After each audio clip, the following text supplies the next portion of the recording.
BJP CPM deal എന്നുള്ളതാണ് സംസ്ഥാന തലത്തിൽ ആരോപിക്കുന്നത്. അങ്ങനെ ഒരു ഡീല് ഇത്തവണത്തെ നിയമസഭാ തെരഞ്ഞെടുപ്പിൽ ഉണ്ടോ? എന്താണ് അതിപ്പം മറ്റ് മണ്ഡലങ്ങളിലെ ഡീല്? ഞാൻ സത്യം പറഞ്ഞാൽ ഇത്തവണ UDF ജയിക്കരുതെന്ന് BJP ആഗ്രഹിക്കുന്നുണ്ടാവും. കാരണം UDFനാണ് ജയസാധ്യത എന്ന് അവർക്ക് നന്നായിട്ട് അറിയാം. അപ്പോൾ അത്തരത്തിലുള്ള കാര്യങ്ങൾ. പക്ഷേ ഞങ്ങൾക്കൊരു ഡീലുണ്ട്. ഞങ്ങളുടെ ഡീല് ജനങ്ങളുമായിട്ടാണ്. ആ ഡീല് ഞങ്ങൾ ഉറപ്പിച്ചിട്ടുണ്ട്. ഇവരുടെ ഈ ഡീലുകളെ അവരുടെ പ്രവർത്തകർ തന്നെ തകർക്കും. കാരണം അവർക്കൊന്നും ഉൾക്കൊള്ളാൻ കഴിയാത്ത ധാരണകളാണ് അവരുടെ നേതൃത്വത്തിലിരിക്കുന്നവർ ഉണ്ടാക്കുന്നത്. അതതിൻ്റെ താഴെത്തട്ടിലുള്ളവർ അതേപടി ഏറ്റുപിടിക്കാനൊന്നും പോകുന്നില്ല. ജനങ്ങളും അവരുടെ പ്രവർത്തകർക്ക് പോലും അംഗീകരിക്കാൻ കഴിയാത്ത ഡീലുകളാണ്.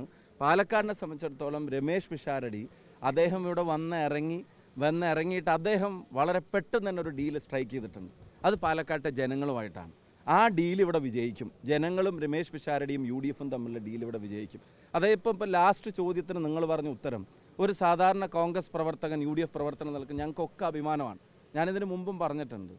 രാഹുൽ ഗാന്ധി രാജ്യത്ത് ജാതിയുടെയും മതത്തിൻ്റെയും വസ്ത്രത്തിൻ്റെയും ഭക്ഷണത്തിൻ്റെയും പേരിലൊക്കെയുള്ള വിഭാഗീയത രാജ്യത്ത് ഭരണകൂടത്തിൻ്റെ തന്നെ തണലിൽ വളർന്നുകൊണ്ടിരിക്കുമ്പോൾ അതിനെതിരായി രാജ്യത്തോട് ഒരുമിക്കാൻ ആവശ്യപ്പെട്ട് സ്വതന്ത്ര ഇന്ത്യയിൽ നടന്ന ഏറ്റവും വലിയ പൊളിറ്റിക്കൽ മൂവ്മെൻറ്റിൽ ഒന്നായിരുന്നു ഭാരത് ജോഡോ യാത്ര. ആ ഭാരത് ജോഡോ യാത്ര രാജ്യത്ത് നടക്കുമ്പോൾ, കേരളത്തിൽ UDF അധികാരത്തിലില്ല, കേന്ദ്രത്തിൽ UDF അധികാരത്തിലില്ല. എനിക്ക് തോന്നുന്നു അദ്ദേഹം താമസിക്കുന്ന മുനിസിപ്പാലിറ്റി പോലും അന്നുണ്ടായിരുന്നില്ല.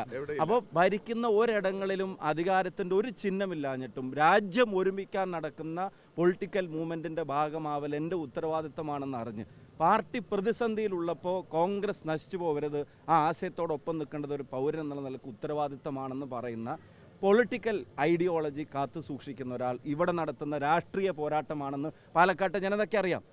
അദ്ദേഹം തന്നെ സൂചിപ്പിച്ചതുപോലെ അദ്ദേഹത്തിൻ്റെ ഒരു പ്രൊഫഷൻ്റെ പേരിൽ മാത്രമല്ല, അദ്ദേഹത്തിൻ്റെ പൊളിറ്റിക്സിൻ്റെ പേരിൽ കൂടിയാണ് അദ്ദേഹത്തെ സ്ഥാനാർത്ഥിയാക്കിയിട്ടുള്ളത്. അത് ആർജവത്തോടെ പറയുന്ന ഒരാൾ പാലക്കാടിൻ്റെ ശബ്ദമാവും. പാലക്കാടിൻ്റെ എല്ലാ സമൂഹങ്ങളെയും ചേർത്ത് പിടിക്കും. ഒരു വിഭാഗീയ അജണ്ടക്കും പാലക്കാട് തങ്ങളുടെ ഇടം വിട്ടുകൊടുക്കില്ല എന്നുള്ളത് ഇതിനു മുമ്പ് നമ്മൾ കണ്ടതാണ്.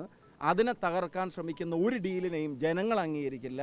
ജനങ്ങളുമായിട്ടുള്ള UDFൻ്റെ ഡീല്, ഞങ്ങളുടെ സ്ഥാനാർത്ഥിയുടെ ഡീല്, അതായിരിക്കും ഇവിടെ വിജയിക്കാൻ പോകുന്നത്.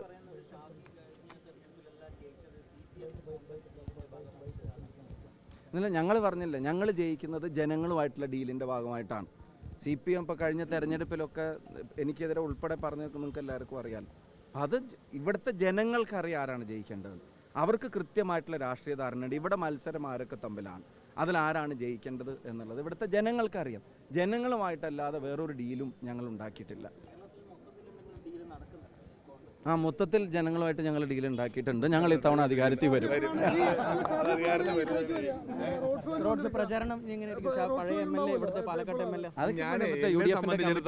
എന്നെ സംബന്ധിച്ചിടത്തോളം ഇപ്പം മറുപക്ഷത്തുള്ള സ്ഥാനാർത്ഥികളല്ല. എന്നെ സംബന്ധിച്ച് ഞാൻ ഒരു 4 ദിവസത്തെ പ്രചരണം കഴിഞ്ഞപ്പോൾ മനസ്സിലാക്കിയപ്പോൾ എൻ്റെ എതിരാളിയായിട്ട് നിൽക്കുന്നത് പഴയ ഷാഫിയാണ്.